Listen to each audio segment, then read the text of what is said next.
Olá, amigos do nosso estudo bíblico. É muito bom a gente poder estar junto nesse tempo de uma breve consideração de textos bíblicos. No momento sabido, estamos estudando o Evangelho de Lucas.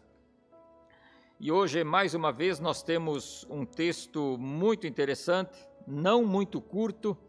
Tenho dito já outras vezes, confesso que não é bem um estudo bíblico, são alguns impulsos que a gente pode tomar desses textos. Um estudo fica muito interessante quando a gente faz ele com outras pessoas e pode fazer perguntas e tal, mas não é o nosso caso aqui. Por isso, alguns impulsos eu penso que são de grande relevância também para a nossa vida. Lucas 18, a partir do verso 35, você então pode pegar a sua Bíblia, você pode pausar esse vídeo, pegar a sua Bíblia, você pode ler esse texto. Aliás, recomendo que eu faça antes de continuar ouvindo. E começamos 18:35 e vamos até capítulo 19, verso 27. Então, são três relatos distintos que nós temos aqui nesse texto. O primeiro deles é o relato do cego de Jericó. Aqui em Lucas não aparece o nome dele, mas nos evangelhos de Mateus e Marcos aparece o nome, ele chama Bartimeu. E esse homem tem a oportunidade, diga-se de passagem, única e última, de se encontrar com Jesus. É a oportunidade de que Jesus mude sua vida. Aliás, oportunidade é a palavra que eu quero colocar assim como uma espécie de sustentáculo desse breve estudo bíblico. A segunda história que nós temos aqui é a história de Zaqueu, história muito conhecida. Zaqueu é conhecido por ser um publicano, um cobrador de impostos. Ele era um chefe dos publicanos da região de Jericó. E o Zaqueu foi também conhecido por ser um homem baixinho, e também porque ele subiu numa árvore para ver Jesus passando por ali. E a terceira história nós temos a partir do verso 11, então, de Lucas 19. Aliás, não é mais uma história, é uma parábola, tá ok? Parábolas eram contos que se faziam e podem ser feitos ainda hoje, naturalmente. Jesus usou muito esse método de ensino. E com essa parábola, a parábola das 10 minas, ele estava querendo falar da sua iminente volta. Estas 10 minas foram confiadas para 10 pessoas nessa parábola, e essas 10 pessoas deveriam administrar esse valor, enquanto o dono delas, aquele que tinha confiado esse valor, ele estaria ausente do país. Enfim, e naturalmente depois, então, essas pessoas deveriam fazer uma prestação de contas do valor anteriormente recebido. Vamos lá, vamos olhar para cada uma dessas histórias com um pouco mais de atenção, então. Nesse momento da história de Jesus, nós precisamos relembrar isso, de que esta foi a última, digamos assim, aparição pública de Jesus fora de Jerusalém. Dali Jesus foi para Jerusalém e nos próximos poucos dias aconteceu tudo aquilo que a Bíblia relata, que diz respeito a prisão, julgamento, condenação, morte e posterior ressurreição do Senhor Jesus. Era, portanto, para o nosso amigo cego, o Bartimeu, de verdade mesmo, a última oportunidade de se encontrar com Jesus. Eu desconfio que ele não tinha a mínima noção disso. Por outro lado, é muito interessante para nós, e nós temos algumas coisas a aprender com o Bartimeu, de como ele faz questão de que esse encontro com Jesus de fato aconteça. E o que eu destaco assim que a gente pode aprender dele é que nós busquemos a pessoa certa. A pessoa certa não é um político, não é um desportista, não é alguém da história que fez alguma coisa interessante, mas a pessoa certa é Jesus. Do Bartimeu nós aprendemos também de aproveitar a oportunidade quando surge. O momento de agora, o dia de amanhã não nos pertence, então quando a gente tem a graça de ouvir de Jesus e ser confrontado e aceitá-lo na nossa vida, devemos fazê-lo. Podemos aprender do Bartimeu também essa questão de perceber que Jesus era ao mesmo tempo um homem da história. Bartimeu chama ele de filho de Davi.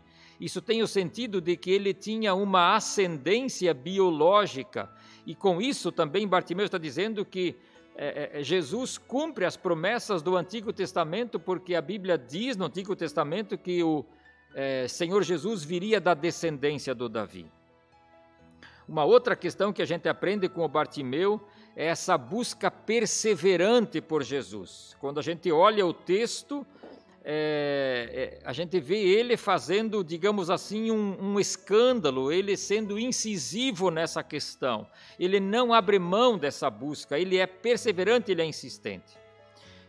E uma última questão que eu destaco aqui, o Bartimeu é absolutamente humilde, ele clama pela misericórdia de Deus, ele tem a intenção de que Jesus transforme a sua vida. Naturalmente, com certeza ele pensava mais na questão visual, mas nós podemos e devemos levar isso para o todo da nossa vida, especialmente para a nossa relação com Deus. Um outro detalhe é a vida do nosso amigo Zaqueu. O Zaqueu, já dito antes, ele era cobrador de impostos, e por esse pequeno detalhe, para os judeus não era tão pequeno assim, ele era relevante, é que os judeus cobradores de impostos, eles cobravam os impostos para o Império Romano, que dominava também sobre Israel naqueles dias. Então o dinheiro que eles arrancavam dos seus co-irmãos judeus, esse dinheiro era enviado para Roma, para sustentar o Império. Então por isso, naturalmente, eles não eram nada bem vistos e bem-vindos, eram na verdade odiados. E esse Zaqueu, ele deixa muito claro que todo o status financeiro que o dinheiro lhe deu não lhe dava paz no coração. E ele tem uma curiosidade doida, maluca, por saber quem é esse Jesus que arrasta multidões com ele. O que é que tem nesse mestre lá da Palestina? O que é que tem nesse homem que as pessoas tanto assim seguem? A Bíblia fala de que uma multidão seguia ele.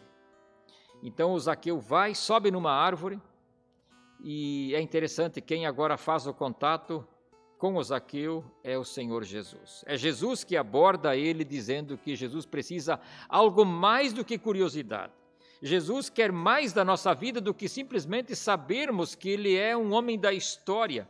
Jesus quer que nós o recebamos em nossa vida, assim como Jesus fazia questão de entrar na casa do Zaqueu. E a prova da transformação na vida desse homem chamado Zaqueu é que o dinheiro que antes servia para acalmar a sua consciência e gerar orgulho no seu coração, é que esse dinheiro agora serve para ele fazer reparos na sua conduta imoral, no sentido de moral financeira até então. Ele usa o dinheiro para reparar danos feitos e para, inclusive, ajudar pessoas que, de alguma forma, ele tinha causado prejuízo nelas.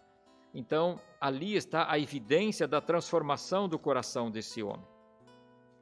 E, por fim, nós temos a parábola das 10 minas.